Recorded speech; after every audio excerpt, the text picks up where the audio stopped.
No long intros. No one's gonna watch your intro that looks like a bunch of over-the-top graphics and text and music. And I just wish I could go back and like hug myself and tell myself it's okay, you're gonna get there one day. If old Nye could see where future Nye is right now and see what I would have done if I was just starting a YouTube channel in 2024.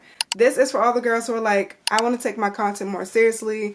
I want to start earning income passively and doing things that I love. I want to work from home. If that sounds like you guys, we're about to jump right into it.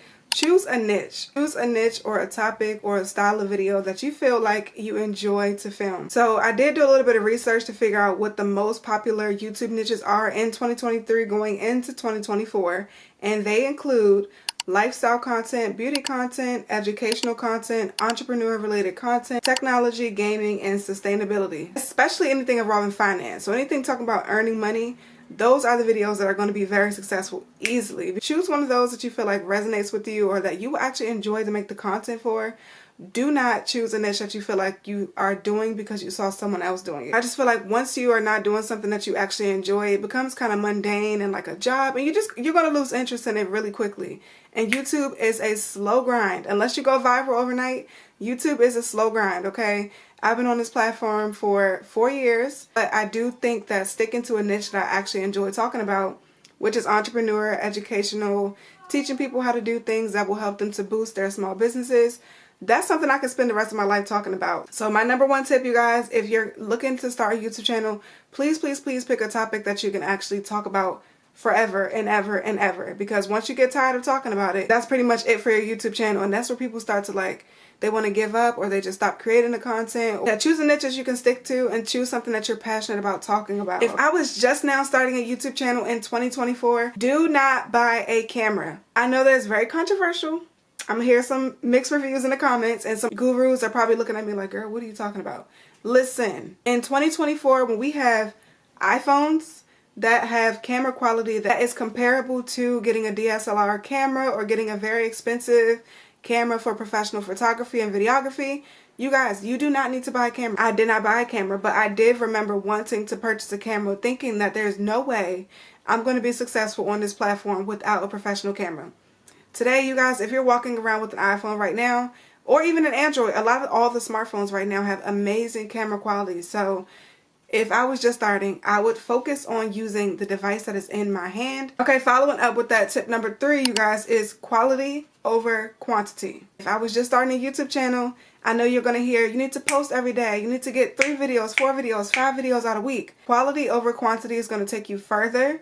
And quantity over quality, sure, you may get more views and you may get more content produced, but the quality and the amount of subscribers and the retainment of the engagement, the people who keep coming back, all of those different things will probably lessen. The content quality is not up to par. So I definitely recommend doing quality over quantity. And while we're talking about quality over quantity, you guys, you can actually work on one piece of quality equipment or something that you feel like you can bring to your content that will actually boost your engagement. Okay, so for example, if you got a good camera, okay, great. If you can do audio, like make sure that your voiceovers are very crisp and clear. You have a microphone or something that's capturing your audio other than just the camera that you're filming on. Another good thing that you can focus on, which one of the first things I actually did was get like lighting. So yeah, pick one of those different areas, whether it be lighting, your camera quality, your audio, even your editing. Pick something, focus on it, master it, make it great, and then continuously build on those things as time goes along. Trying to work on them all at once, I'm telling you right now, not only are you going to drain your pockets for no reason, you're also going to stress yourself out feeling like you can't get your favorite YouTube's quality overnight. Because I guarantee you, y'all, they have been working on this for years. Even I'm still building on things that I want to improve on this channel. So take it slow, quality over quantity. This one is kind of embarrassing, but if I could go back and talk to myself in 2019, y'all, the number one thing that I would recommend is no long intros. No one's going to watch your intro that looks like a bunch of over-the-top graphics and text and music and just screaming all of these different things at you in the first 10 seconds of the video. No one's watching those intros anymore. It's played out. It's going to distract your viewer, and if they're really trying to get the content that they came for, they're going to either skip past it or click right off. And I lost a lot of different opportunities to capture my subscribers, get that return subscriber, and just keep the person wanting to watch by having a 15, 20, 30, even almost 30-second long intro. The first 7 seconds of your video is crucial to capturing your viewer. Now, you've already got them to click because your thumbnail was bomb. So in that first 7 seconds, if you don't keep them watching, they're gone. Our attention span today is like this, okay? Steadily consuming different pieces of content and different videos, songs, music, all types of things. So if your video is not showing them exactly what they need to see in the first 7 seconds, they're out of there. And we want to keep them there. So if you do have to do an intro, make it cute, make it simple, make it straight to the point. Maybe put your social media, your name, and what your channel offers, okay? Hey, it's Lady Renee Way. This is what I do. Follow me, subscribe, boom, we're done, okay? 5 to 7 seconds. Even 10 is a little bit pushing it. Here's my secret. I'm about to give y'all my secret. Any piece of content that you post, that first 7 seconds, if you're not going to include an intro, and include the most highlighting clip of your video or something that's the most exciting, or just do a montage of everything that you're going to show in your video, put those clips at the front of your video. Then put your intro, because you've already got them. They already see what the video is about. They love what they're going to see. Now they're going to actually spend those 7 to 8 seconds watching your intro. Then they're going to carry on to watch the rest of your content. I recommend doing it that way if you do decide to use an intro. I see a lot of that in my comments that says, oh my gosh, thank you for getting right to the point. I appreciate you getting right to it. No extra music. No, they love it. Like, people love it. And honestly, think about you. When you're watching a YouTube video, do you care to see someone's intro? Be for real. No, you want to get right to what you came for and then bounce. So that's my recommendation as far as intros go. So before you start your YouTube channel, make sure that you practice editing. It doesn't matter what software you use, whether it's CapCut, iMovie, Adobe Premiere Pro, or even Final Cut. Whatever you're deciding to use, you guys, make sure that you practice editing and at least get the basics down pat. Search some editing videos based on the software that you're using and practice. Like, get familiar with the editing software. Get familiar with making transitions, adding special effects, adding text, changing the colors. You have to play around with editing before you just jump in to start a YouTube channel. Because today, I don't really see as many people wanting to watch a video that's raw edits and just splits throughout the frame. You know what I mean? Especially when we're seeing things like TikToks all day and there's so many different edits, fast transitions, quick little effects and things like that. When it comes to YouTube and long form content, by adding a little bit of special effects, it doesn't have to be a lot. You don't have to do an edit every 5 seconds, but make sure that you are at least understanding how to edit so that those people who are watching your videos, they want to keep coming back. As a starter YouTube channel, we're not at that point yet. We got literally 10 seconds in the intro of our video to get these people to want to come and watch and stay. So the first 2 minutes of the video is where I really focus on editing heavy. I mean, like, precise editing, really good graphics, really good text, doing green screen, doing overlays, doing different fonts, maybe doing back and forth, maybe doing screen captures, and all sorts of things I pay attention to in the first 2 minutes because that's where you get your most audience retention. Alright, the thumbnails, now that we already talked about editing, your thumbnail is key, okay? How did you get to this video? I'm pretty sure you looked at my thumbnail and said, okay, that looks like I want to watch that. Your thumbnail is the only thing that your viewer has to go off of before they actually watch a video. So you need to have something that's simple, easy to read, and it's going to make them want to click. This is the only preview of the video that you get before someone keeps scrolling and finds another video to watch with a better thumbnail. But you want font that is simple to read, it's large enough. You don't want a whole bunch of different colors and symbols and things popping all over your thumbnail. They need to be able to see what's going on in the video before they decide to scroll and click. So for example, if this is my thumbnail, and I have the text in the back and it's like that lightish orange, brown, beige color, it's going to blend into my background too easily and someone's not going to be able to read that after just scrolling, especially if you're watching YouTube on your phone. Now if you're on a desktop, that's different, but most of us are using our phone to watch YouTube, so you want to make sure that the title is clear, that you are including things that are previewed through your video. So if you're doing a vlog, maybe you can do a montage where you do different collages and shows different things that go on in your video. Try to keep it simple though, okay? My most clicked thumbnail right now is this one. And I guarantee you it's because the text is large, it's bold, it has exactly what you're going to get in it, and it shows who's displaying the video. So once you have mastered your thumbnail and you've already got your viewer, the next thing they're looking at after they look at your thumbnail is the title. So the two should always coincide. Something I really like to do is to capitalize the first important chunk of information in my title. So if we're doing top 7 YouTuber tips, the word top, it should be capitalized. Or if you're doing huge Amazon haul, the word huge, I would capitalize. And you got to be excited, okay? You got to get them excited before they even click the video.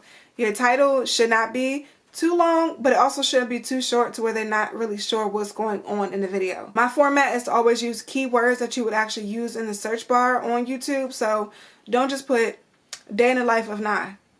Because first of all, to somebody who's just getting on YouTube, who in the world is searching day in the life of Nye? Nobody cares, okay? I'm going to just put it plain and simple. No one cares. If you're putting what you're doing in your day, like lash appointment, nail appointment, get ready with me, things like that, 9 times out of 10, no one's really searching that exactly. So what you could do is be very, very specific about what you're doing and how you're doing it. So if you're a college student going to get your nails done, if you're an entrepreneur spending the day out doing self-care, if you're a stay-at-home mom, you know what I mean? Like, be very specific. Stay-at-home mom, self-care vlog, as opposed to self-care vlog. That's going to be highly searched because there are other people who are stay-at-home moms who want to figure out how to self-care. So my recommendation for titles is to use the words that you know you personally will go to type in. If you can't figure out what you're going to type in, then I guarantee you there's no one else in the world that's going to figure that out. So make your title searchable, relatable, and exciting. If I was just starting a YouTube channel, I would recommend to my past self to engage. All you have to do to build your community, you guys, is to really sit there and respond and talk to the people who are supporting your channel. Somebody clicked on your video, they watched it all the way through, they took the time to like, subscribe, and comment. You could at least have 5 seconds out of your day to talk to them. And I like to do this just because that's the type of person that I am. But I have seen a lot of different places where I guess people get so big in their head, they feel like they're too good to respond back to a comment, and they might simply just like it or heart it and keep it pushing. Somebody asks you a question, you might want to answer that question because there are other people who are going to come and watch that video and notice that they never get responses in the comments. That's going to make people not want to comment. And YouTube engagement is everything, you guys. YouTube picks up on all of that. So if you're at this point in the video, go ahead and give me a thumbs up, subscribe, and comment, because YouTube notices that and pushes your video out to more viewers. You need to help yourself and help your community help you by engaging. If someone likes and comments, comment back. If you're filming a video where there's an opportunity to ask a question or get the conversation going, pause, ask a question, refer people to the comment section, and then you take it upon yourself after the video is premiered to go back and engage. Something that I've really loved to do with all of my videos, and y'all know this, I do a premiere for every single video. And I sit in a live chat and I talk to you guys, and I just like talking in general, but I also like to connect with the people who are supporting my channel. So that's something I really recommend doing. Another thing that you can do is to maybe do like shout outs to your followers or give shout outs to new subscribers. If there's a top comment, pin that comment, respond to it, and get people excited. Get people wanting to talk to you, because that is your community. Once they're sticking with you, they stuck. So you want them to stay, and you want to engage, and you want to show a very communicative relationship. This is social media. Socialize. So I'm sure if you guys have watched another one of these YouTube videos telling you what to do to start your YouTube channel, the #1 tip you're going to hear them saying is to be consistent. And I'm going to go ahead and reiterate that. Be consistent. That's probably like the easiest way to grow your channel or to start and be successful, is to just be consistent. Do not give up when you don't see the results immediately, because that's not going to happen unless you go viral. The one thing that has helped me to grow this channel to almost 100,000 subscribers is being consistent. People just simply want to watch somebody who they know, or they can tell they care about the content. They can tell that you put work into your editing. They can tell that your personality is something that they can relate to. They can tell that you just love your craft. So YouTube is just the same as us. YouTube really likes people who they can tell are serious on their platform. And I'm telling y'all, I don't know how it really works, but I do know that once YouTube can pick up on that you are posting frequently, your videos do get pushed out into the algorithm more. I'm not going to say that you're going to guarantee that, but your videos will show up on people's For You page or on people's home page, on their recommended videos page. Your subscribers will even get notified more when you upload. So yeah, be consistent, stick to a routine. I recommend at least 1 time a week to start. Okay, this is important, y'all. Do not give up. I said that maybe 3 times already, but do not give up. This tip is to just be patient. I know a lot of us crave instant success. We want to see those numbers going up. We want to see money coming in. We want to get these milestones, but I guarantee you will not get there if you're not patient. I'm in my 4th year on this channel, and I'm just getting to a place where I feel like YouTube is really sustaining me, okay? YouTube has become a really big part of my entrepreneurship journey. I wouldn't have got here if I gave up. If I didn't get to 10,000 subscribers or, you know, reach a certain monumental goal with my income and decide that I just couldn't wait any longer to get to where I see other people being and gave up, I wouldn't be here today to tell you guys what I would have done. I wouldn't be here to talk to you guys today and tell y'all don't give up, because I would have already given up. You have to know that you are going to have to work at something to see the results that you want to see. I just wish I could go back and like hug myself and tell myself it's okay, you're going to get there one day. If old Nye could see where future Nye is right now and see how the work that I've put in, just the response to people that I'm able to connect with and help and teach and help them grow, I promise you I would have not seen it, because 4 years sounds like a long time, but really it feels like it's only been 2. It really goes by really quickly. So you put in that 1st year, you put in that 2nd year, you get the feel for the platform, you will see the results that you want to see, but you have to stick to it and you cannot give up. Something else that's extremely important, you guys, is to study your analytics. Your analytics are what you're going to find over on YouTube Studio, where it shows you things like your subscriber count, which video is top performing, how long people are watching your video, when did they stop watching your video, what area of the world are people coming from to watch your video, what age group. There's all sorts of different things that YouTube gives you to help you track how your videos are performing, how your channel is doing overall. You got to get familiar with YouTube Studio. Don't just post and leave the platform. When I first started, something that really got me was studying YouTube analytics reports, watching other people talk about their YouTube analytics on YouTube, learning how to work the analytics behind the scenes, how to use the, just like how to track all of the progress and things that were happening. Because if I just posted my video and left and didn't really see what video didn't perform and what video did perform, I wouldn't know which content to continue to produce and which content to maybe push away from, or how to switch up my intro, because I noticed people were leaving after the first 30 seconds. There's a lot of different information that you can get from studying your analytics. You want to know what's keeping people to subscribe, what made people unsubscribe. I can't even tell you how many times I put out a video and I looked at how many people actually unsubscribed from watching that video, and I was like, so y'all didn't like that video? If I didn't look at these analytics, I would have assumed because people are clicking on it that y'all liked it. But people are clicking on it and unsubscribing, baby. We got to switch it up. We got to do something different. So yeah, study your analytics, take note of everything, and really use your analytics as not a point of being defeated, a point of being inspired and motivated to do better every single time. I'm always shooting for improvement, and the only way to improve is to know where you're messing up at. So this next tip is kind of simple, but promote your channel. I don't care if you're on Instagram, Facebook, TikTok. I don't care if you only got 10 followers on these social media platforms. Promote your channel. There's somebody out there who needs to see what the content is that you're pushing, or there's somebody out there who doesn't even know that you're making content. But if you cross promote through every single platform, you will probably intertwine your audience, and there's a chance that just because your YouTube videos aren't performing well on YouTube, that you can't post a clip to TikTok, and then TikTok increases your engagement and your views, and now the people are going to your YouTube video. That's happened to me several times over on Instagram. I posted a clip of one of my YouTube videos. It kind of went viral. People came to my YouTube channel, or vice versa. So use your other platforms to promote. I don't care if you're talking to one person. You got to believe in yourself so other people will believe that you believe in you. And the very last tip, you guys, is to have fun, and be yourself. YouTube is something that really has changed my life in a very profound way. I can't tell y'all how many times I've always told people, oh, I'm so shy. I don't like being in front of the camera. I'm very camera shy, and I'm not very photogenic. I don't feel like my beauty is captured very well on camera. I don't like the way that my voice sounds. There are so many different things that I can pick apart about myself that would have made me decide to just not do YouTube altogether. But since doing YouTube, I've had so much fun. I've had like a lot of fun. Even when it got bad, even when things weren't going the way that I wanted them to, creating content, being myself, and connecting with people is something that I really value with this platform. You just got to be yourself. Your people will find you when they know who you are. If you're trying to mimic what someone else is doing and mimic their style, their personality, their lifestyle, their aesthetic, that person already has their crowd.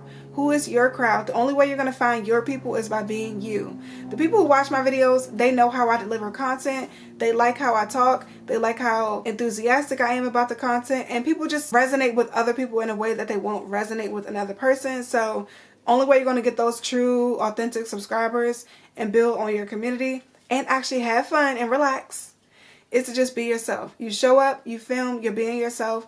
It becomes less like a job and more like a hobby, a passion, but you're making money. YouTube is something that can be work, but the way I do it, it's more like I just enjoy doing it and I get money from doing what I enjoy. So it's a win-win. Win-win-win-win-win. That pretty much concludes this video, you guys. I hope that I was able to give y'all some helpful tips as to what I would have done if I was just starting a YouTube channel in 2024. If you are an aspiring YouTuber, please put your YouTube channel name down below in the comments. I would love for you guys to engage, follow, and support one another. Subscribe to each other's channels. And I love you guys so much. I will see y'all in the next video.